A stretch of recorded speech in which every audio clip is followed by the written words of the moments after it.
El sábado pasado vi a mi mujer salir de un hotel en el centro de Madrid con otro hombre. No fue un error. No fue un malentendido.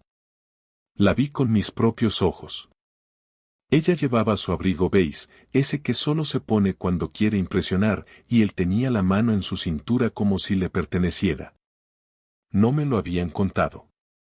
No fue una sospecha. Fue algo real, tangible. Yo estaba allí por casualidad. Había salido temprano a recoger un paquete en Gran Vía, y por un desvío absurdo del tráfico terminé aparcando justo al lado del Hotel Regina. Salí del coche y, mientras cruzaba la acera, vi la puerta giratoria moverse. Elena apareció riendo. Riendo como hacía tiempo que no lo hacía conmigo. Detrás de ella, un tipo de unos 40 y pocos, elegante, seguro. Llevaba americana sin corbata y un aire de esos que saben que tienen éxito. Me quedé quieto. No avancé, no hablé, no grité. Solo observé. Ella no me vio. ¿O sí? No lo sé. Se subieron a un taxi y desaparecieron entre el tráfico de mediodía. Y yo me quedé allí, con las llaves en la mano, sintiendo que el mundo me había explotado en el pecho. No había discusión. No había dudas. Era ella. Y no venía de una reunión, ni de una comida con amigas. Salía de un hotel con cara de haber pasado una mañana perfecta. Ese fue el momento exacto en que mi vida cambió. No por el engaño en sí, sino por lo que vino después. Lo que descubrí, lo que confronté, y lo que decidí hacer con todo ello. Volví a casa sin encender la radio ni mirar el móvil. Durante el trayecto, recordé cada detalle, cómo ella se ajustó el abrigo al salir, cómo él le susurró algo antes de abrirle la puerta del taxi, cómo ella sonrió como si no existiera nada más en el mundo. Me costaba encajar esa imagen con la mujer que esa misma mañana me había besado en la mejilla al salir de casa diciendo que iba a ver a su madre en Móstoles. Cuando llegué, el salón estaba en silencio, como si la casa supiera algo que yo aún no podía decir en voz alta. Me senté frente al televisor apagado y me quedé así durante más de una hora, con los codos en las rodillas y las manos entrelazadas, intentando decidir si necesitaba pruebas, si debía confrontarla de inmediato o si lo mejor era esperar y entender bien qué estaba pasando. Esa misma noche ella volvió como si nada. Traía una tarta de supermercado en una bolsa de papel y dijo que su madre había cocinado un guiso horrible y que no había querido hacerle el feo comiéndolo, que por eso había parado en el Carrefour. Me preguntó cómo había estado mi día, y le dije que tranquilo, que no tenía mucho que contar. Se duchó, se puso el pijama y se sentó a ver una serie en Netflix como cualquier otro sábado. Yo no podía apartar la vista de sus gestos, de sus movimientos, de cómo se pasaba los dedos por el cuello como si todavía sintiera las manos de ese cabrón. El día siguiente fue igual de normal. Desayunó su tostada con aguacate, me pidió que bajara a por cápsulas de café y me besó antes de salir a correr. A las 2 volvió sudada y con ese brillo en los ojos que solía tener cuando empezábamos a salir. Me costaba mirarla. No porque ya no me gustara, sino porque no entendía cómo podía comportarse así, cómo podía mirarme a los ojos después de lo que había hecho. Pasé los días siguientes en piloto automático. Trabajaba desde casa, salía solo para lo necesario y evitaba cualquier conversación que no fuera absolutamente funcional. Elena lo notó, claro. Me preguntó si pasaba algo, si estaba preocupado por el trabajo, si me sentía mal físicamente. Le dije que era el cambio de estación, que siempre me afectaba. Ella asintió y no insistió. Durante la semana empecé a reconstruir los horarios, a pensar en las veces que dijo que salía con amigas, en las noches que volvía más tarde de lo normal, en las duchas largas después de salir sola un viernes. Todo encajaba, pero me faltaba el contexto. Saber quién era él. Cómo se habían conocido. Cuánto tiempo llevaba ese teatro montado. El jueves por la tarde aproveché que fue al supermercado para buscar entre sus cosas. No soy de los que revisan bolsos ni correos, pero ese día sentí que tenía derecho a saber. En su portátil, que siempre deja abierto, no encontré nada sospechoso. Tampoco en su escritorio. Fue al revisar una de sus libretas donde encontré una página doblada con lo que parecía una lista de hoteles, fechas, números de habitación y al lado, la letra M.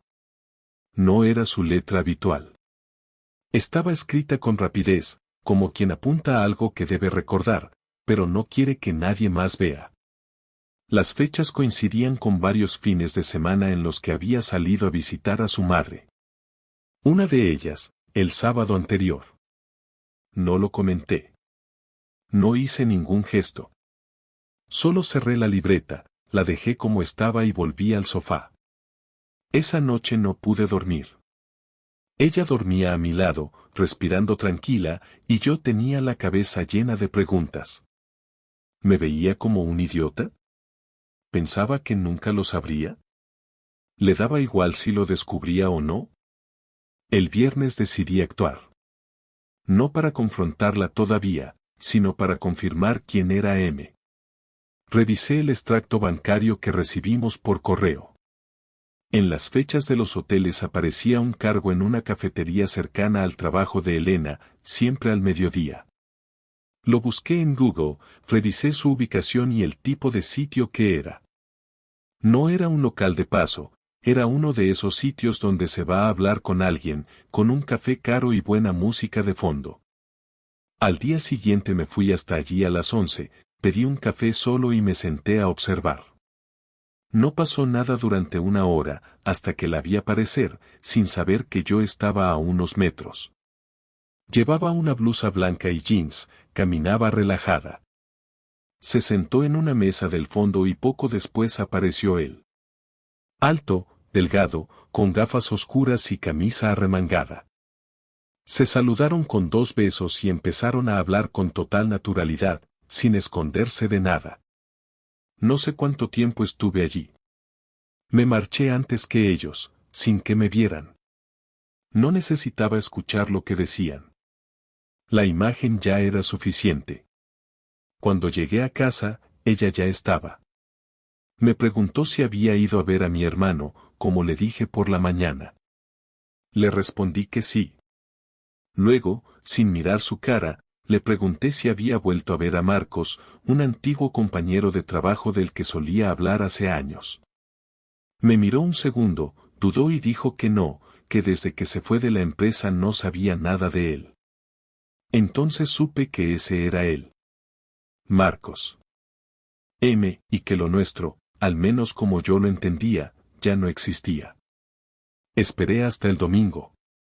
No porque pensara que el momento sería mejor, sino porque quería hacerlo con calma, sin que los nervios me llevaran a decir algo que no pudiera controlar.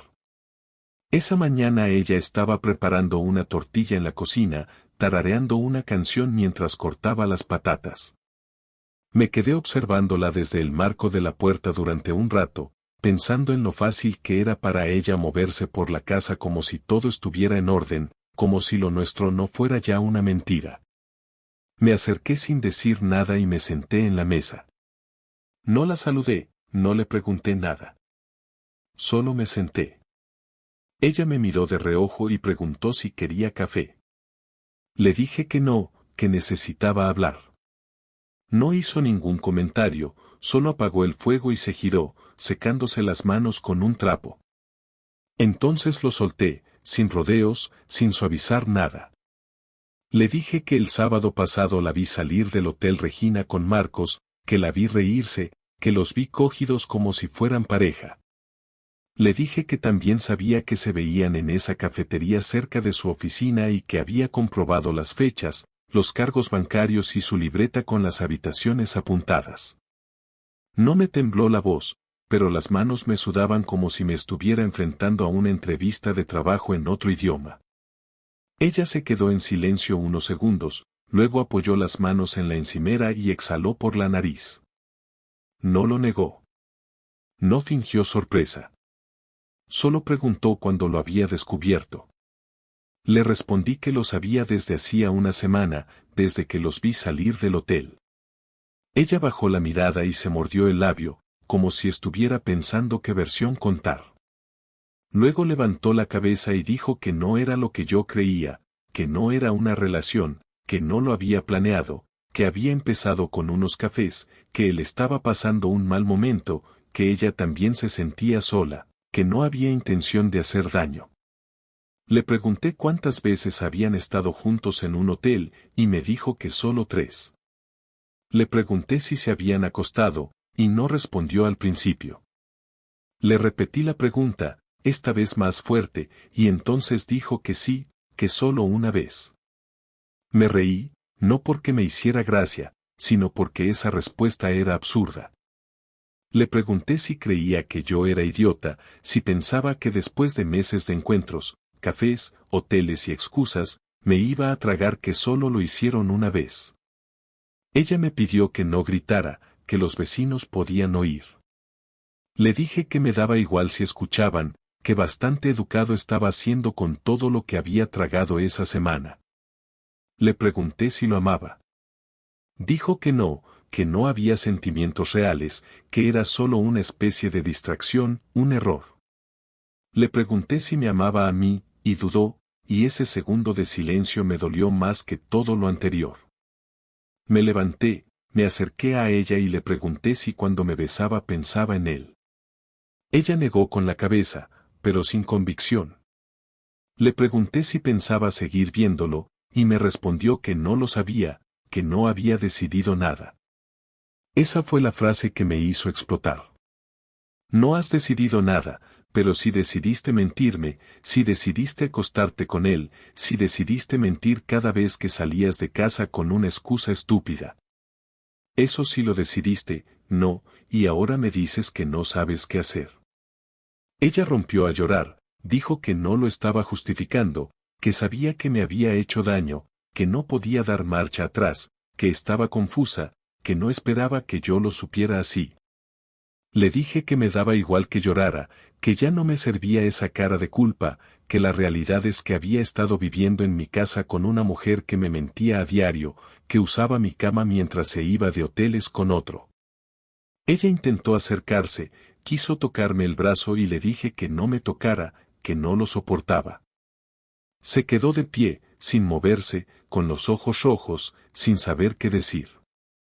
Le pregunté si había hablado de mí con él, si se reían de mí, si le contaba lo torpe que era por no darme cuenta. Dijo que no, que nunca me faltó al respeto con él, que no hablaban de nuestra vida, que era como una burbuja. Le respondí que eso era aún peor, que había creado un espacio paralelo donde yo no existía, como si fuera libre, como si no tuviera marido, ni una casa, ni un compromiso. Le dije que lo peor no era que me hubiera engañado, lo peor era lo fácil que parecía haberlo hecho, sin culpa, sin freno. Ella se sentó en una silla, se cubrió la cara con las manos y empezó a sollozar. No dije nada más. Me fui a la habitación y cerré la puerta. Durante horas no escuché un solo ruido. Cuando salí, ella seguía en el mismo sitio, con los ojos perdidos y la tortilla fría sobre la encimera. Me miró como si esperara una sentencia. No dije nada. No podía. Solo tenía claro que algo se había roto, y no estaba seguro de que tuviera arreglo. No soy un hombre violento, nunca lo he sido, pero esa noche, tumbado en el sofá sin pegar ojo, solo podía pensar en lo estúpido que había sido durante meses. Había convivido con su mentira, le había cocinado, lavado su ropa, contestado a sus mensajes cuando se le olvidaba el móvil en el salón. Pensar en Marcos, ese tipo corriente con pinta de funcionario aburrido, tocando lo que era mío, me generaba una rabia que no se me pasaba con respiraciones profundas ni con whisky. No quería ir a gritarle, ni pegarle, ni hacer una escena de celos. Lo que yo necesitaba era destruir la imagen que tenía de sí misma. Porque ella, en su cabeza, seguía siendo la víctima de una relación que se había vuelto monótona, la pobre mujer atrapada en la rutina, la que encontró en otro hombre el entusiasmo que yo, supuestamente, ya no le daba. No, ella no se veía como una traidora, se veía como una mártir emocional. Eso era lo que yo tenía que romper. El lunes pedí el día libre. Le dije que tenía que arreglar unos papeles con Hacienda y que no estaría en casa. Elena me creyó sin más. Ese mismo día empecé a organizar lo que, sin decirlo en voz alta, era mi plan. Contacté con su jefe, un conocido mío de la universidad con el que había coincidido en una reunión hacía años. Le pedí que nos viéramos para hablar de un asunto personal. Quedamos en un bar discreto en Chamberí. Cuando llegué, le expliqué que necesitaba confirmar si Marcos seguía trabajando allí. Me miró con cautela, como si sospechara que iba a armar un escándalo, pero le aseguré que no se trataba de eso, que solo quería entender algo en lo que mi mujer estaba involucrada. Confirmó que sí, que seguía en la misma posición, que últimamente incluso había recibido felicitaciones por su rendimiento. Entonces entendí que estaban jugando a lo perfecto en todos los frentes. Le agradecí el café y me fui sin dar más explicaciones. La segunda parte del plan era más arriesgada, pero no me importaba. Tenía que verlo con mis propios ojos. El jueves siguiente, Elena dijo que saldría tarde del trabajo, que tenía una reunión. Yo ya sabía que eso no era cierto. A las 5 de la tarde me planté frente al hotel de siempre, el Regina, con una cámara pequeña colgada del cuello y el móvil cargado. No pasó ni media hora cuando los vi entrar. El primero, luego ella, vestida con una blusa oscura y una falda que no solía usar para ir a la oficina. No llevaban equipaje, ni caras de trabajo. Entraron riendo, como dos adolescentes. Esperé media hora, tomé fotos del momento exacto en que salían, del abrazo de despedida, de cómo se besaron en la entrada antes de separarse. Todo estaba ahí, tan claro que cualquiera que lo viera no necesitaría una sola palabra de explicación. Esa misma noche imprimí las fotos. Las metí en un sobre junto a una carta. La carta no era agresiva ni melodramática. Solo decía lo siguiente: este es el hombre con el que tu esposa se acuesta. Este es el hotel al que va cuando dice que está en una reunión. Estas son las imágenes que resumen lo que tu compañera considera una vida equilibrada. Disfrútalo. No firmé. El viernes, a primera hora, fui a la oficina de Marcos y dejé el sobre en recepción, dirigido a su nombre. No pedí confirmación de entrega, no quise hablar con nadie. Solo lo dejé y salí. El siguiente paso fue en casa. Volví a imprimir las fotos, pero esta vez en formato grande. Las pegué en la parte interior de uno de los armarios del pasillo. No era para que las viera yo, ni para guardarlas como recuerdo. Era para que ella, cuando buscara algo, las viera de golpe. Esa noche no dije nada. Me acosté temprano, fingiendo estar agotado. Ella llegó a las 11, se metió en la cama sin comentar mucho, como si los días fueran perfectamente normales. El sábado por la mañana, mientras buscaba la plancha en ese armario, la oí soltar un grito seco. Me levanté y fui al pasillo. Estaba de pie, con una de las fotos en la mano, temblando. Me miró sin saber qué decir. Le dije que era una pequeña muestra de lo que tenía guardado, que no había acabado, que lo que había hecho no iba a quedar limpio ni se iba a olvidar con unas lágrimas. Ella intentó justificarlo de nuevo, pero esta vez su voz sonaba débil, derrotada. Le dije que no me interesaban sus versiones, que ya había decidido tomar medidas. Que no pensaba seguir compartiendo cama, cuentas ni aire con alguien que había elegido mentirme y burlarse de mí. Le dije que había ido a ver a su amante, que había recopilado todo y que lo había hecho llegar a quien debía. Se echó a llorar, de nuevo, pero no me acerqué. No le ofrecí consuelo. Esta vez era su turno de sentir la vergüenza, de saber que sus acciones tenían consecuencias más allá de las paredes de un hotel. Me encerré en el salón y pasé el resto del día sin hablarle. Ella se quedó en la habitación, probablemente repasando cada momento que creyó tener bajo control. No me importaba. Por primera vez en semanas, sentí algo parecido a paz. Había dejado de ser la víctima. Ahora, ella tenía que vivir con el resultado de sus decisiones. El domingo se movía por la casa como si estuviera de visita. Apenas salía del dormitorio, evitaba el contacto visual y hablaba solo lo necesario. Yo seguía actuando como si ella no existiera. No había espacio para la cordialidad, ni para las formas. No le preguntaba nada, no respondía a sus intentos de iniciar una conversación y si pasaba cerca, giraba la cara.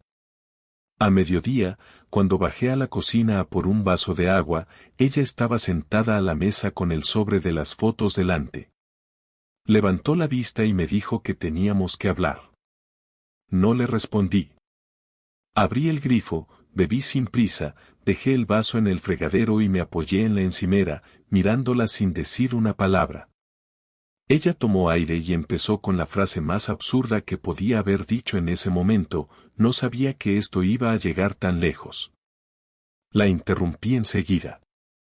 Le pregunté si de verdad pensaba que después de todo lo que hizo, después de los hoteles, de los cafés, de las mentiras, de los abrazos en la calle, de las risas con él mientras yo creía que estaba en la oficina, podía sentarse allí y soltar una frase vacía esperando que yo tuviera una reacción compasiva.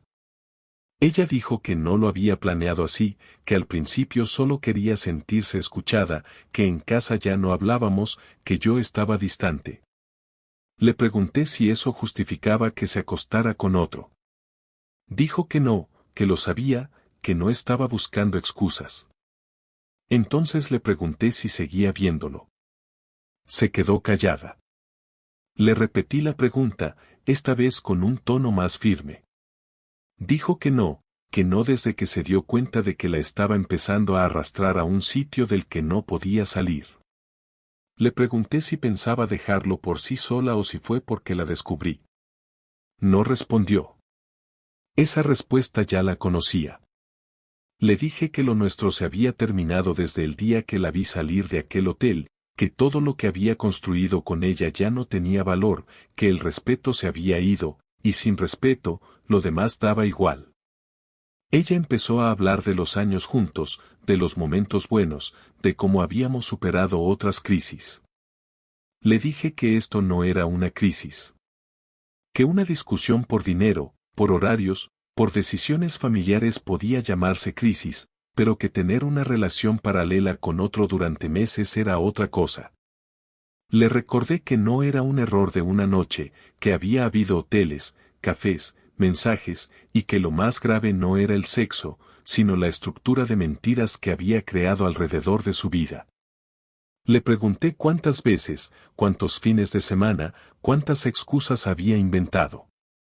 Me pidió que no le hiciera contarlo, que era doloroso. Le respondí que para mí también lo era, pero que necesitaba escucharla decirlo. Después de un silencio incómodo, me miró a los ojos y dijo que no lo sabía con exactitud, que quizás 5 o 6 veces. Le pregunté si lo había disfrutado. Bajó la mirada. Dijo que no sabía cómo responder a eso. Le dije que era fácil, que solo tenía que decir sí o no. Dijo que sí, al principio. No quise oír más. Me senté frente a ella y le dije que a partir de ese momento íbamos a vivir como compañeros de piso hasta que resolviéramos el divorcio. Que no iba a haber reconciliación, ni segundas oportunidades, ni charlas emocionales para arreglar lo que ya estaba roto. Le pedí que no intentara acercarse más, que no buscara una solución porque no la había. Me pidió perdón, con voz baja, sin lágrimas, como si ya entendiera que nada de lo que dijera iba a cambiar el final. Le dije que no le deseaba mal, que no pensaba hablar mal de ella a nadie, que no iba a montar ningún espectáculo, pero que tenía claro que esto se había terminado. Ella asintió. Dijo que no quería pelear, que aceptaba lo que yo decidiera, pero que quería hablar con sinceridad una última vez. Le dije que hablara. Me preguntó si alguna vez me sentí desconectado de ella, si alguna vez me faltó algo, si había notado que ella se estaba alejando. Le respondí que sí, que lo noté, pero que jamás se me ocurrió que el camino para resolver eso fuera follarse a otro. Le dije que yo también me había sentido solo, que había días en los que ella parecía una sombra en casa, pero que nunca se me pasó por la cabeza buscar fuera lo que creía que podía arreglarse dentro. Me dijo que entendía mi rabia, que la compartía, pero que había momentos en los que se sintió invisible. Le pregunté si eso la convertía en víctima. Dijo que no, que solo trataba de entenderse a sí misma. Le dije que ya no me interesaba entenderla. Que mi único objetivo ahora era rehacer mi vida sin ella, sin sus mentiras, sin la imagen rota de una mujer en la que confié y que me traicionó con la frialdad de alguien que pensó que nunca sería descubierta. Nos quedamos en silencio. El ambiente era espeso, como si el aire estuviera atrapado. Me levanté, cogí mis llaves y le dije que iba a salir un rato. Ella preguntó si volvería a dormir. Le dije que sí, que por ahora sí, pero que pronto cada uno dormiría en casas distintas. Cerré la puerta sin mirar atrás. Afuera, la ciudad seguía su curso. Dentro, lo nuestro se acababa con una conversación que llegó demasiado tarde. Una semana después de aquella conversación, ya tenía una cita con el abogado. No había vuelta atrás. Lo hablé con él en su despacho, sin dramatismo, sin sentimentalismos. Le conté que mi mujer había tenido una relación con otra persona durante meses, que tenía pruebas suficientes y que no quería una separación amistosa ni acuerdos emocionales. Le dije que no buscaba venganza legal, pero sí justicia práctica. No estaba dispuesto a dejarle la casa, ni a dividir cuentas como si esto hubiera sido una ruptura de mutuo acuerdo. Él me escuchó, tomó notas y me explicó las opciones. Le pedí que iniciara el proceso cuanto antes. Ese mismo día por la tarde, empecé a buscar un piso en alquiler. No me interesaba quedarme en esa casa. Cada rincón estaba contaminado por lo que había pasado, cada objeto tenía una carga nueva. Prefería empezar desde cero, sin recuerdos en cada habitación. Esa noche se lo dije. Me senté frente a ella en el salón y le dije que en 2 semanas me iba, que ya tenía el primer pago hecho para un piso a 15 minutos de allí, que no quería pelear por los muebles ni por las cosas materiales. Le dije que podía quedarse con todo lo que quisiera, que lo único que necesitaba era sacar mis libros, mi ordenador, mi ropa y lo poco que aún sentía como mío. Ella preguntó si eso era definitivo. Le dije que sí. No había espacio para interpretaciones. Me miró sin decir nada. No lloró. Creo que ya se había quedado sin fuerzas para hacerlo. Me preguntó si iba a contarlo. Le respondí que a nadie le importaba nuestra vida, que no era mi intención publicar nada ni arrastrarla por la opinión de otros. Pero también le dejé claro que si alguien me preguntaba, no iba a protegerla con mentiras. Si alguien quería saber, sabría la verdad. Mis padres fueron los primeros en enterarse. Se lo dije por teléfono, sin entrar en detalles, solo lo esencial. Mi padre me dijo que me apoyaban en todo, que contara con ellos. Mi madre no habló mucho. Sé que le dolió, pero también sé que prefería que yo estuviera solo a que siguiera con alguien que me trató como si fuera invisible. Después lo hablé con mi hermano, con 2 amigos de toda la vida. Todos reaccionaron con la misma mezcla de sorpresa y rabia. Nadie se lo esperaba. Elena tenía buena imagen, era de esas personas que saben llevarse bien con todo el mundo. Pero eso ya daba igual. El día que hice la mudanza fue extraño. No hubo insultos ni discusiones. Ella me abrió la puerta, se apartó y se sentó en la mesa del comedor mientras yo llenaba cajas. Me ayudó a desmontar una estantería, sin hablar demasiado. Cuando terminé, cargué todo en el coche de un amigo y antes de irme, ella se acercó. Me dijo que sentía no haber sabido cuidar lo que teníamos, que se había equivocado de la peor forma y que entendía que yo no quisiera volver a verla. Le dije que agradecía sus palabras, pero que ya no me servían. Que si de verdad lo sentía, tendría que cargar con eso sola. Ella asintió. No hubo abrazo. No hubo despedida. Solo cerré la puerta y me fui. Los primeros días en el nuevo piso fueron raros. No me sentía libre, ni aliviado, ni feliz. Solo estaba vacío. No había nada que celebrar. Dormía mal, comía cualquier cosa, ponía la televisión sin verla. Pero no había rencor. La rabia se había ido con las cajas. Solo quedaba una calma extraña. Una especie de reinicio forzado. Empecé a salir más, a caminar por las noches, a reconectar con cosas que había dejado de hacer. Poco a poco, sin pensar demasiado en el futuro. Un día decidí eliminar su contacto del móvil. No fue un acto simbólico. Fue simplemente práctico. Ya no había motivos para escribirle. Un mes después, el abogado me llamó para decirme que ella había firmado todo. No puso objeciones, no discutió los términos. Firmó. Supongo que entendió que lo que había hecho no tenía arreglo. Cerré esa etapa sin ceremonia, sin reunión, sin cena de despedida. Fui al despacho, firmé lo que me correspondía y me fui directo a trabajar como cualquier otro día. Nadie en la oficina sabía nada. No lo comenté. No me interesaba dar explicaciones. Ahora, semanas después, sigo sin entender cómo alguien que comparte tu cama, tu comida, tus días, puede desconectarse de ti de esa manera. No busco respuestas. Ya no me importa por qué lo hizo, ni qué sintió, ni cómo lo justificó. Lo único que me interesa ahora es no volver a perder el control de mi vida. No volver a entregarme a alguien sin mirar con atención. No confiar ciegamente. Aprendí que el amor no garantiza nada, que la convivencia puede convertirse en una fachada y que a veces, lo más sano que puedes hacer es cerrar la puerta y no mirar atrás. Y eso es lo que hice. Cerré. Punto final. Sin rencor, pero sin perdón. Solo una historia más que no volveré a contar dos veces.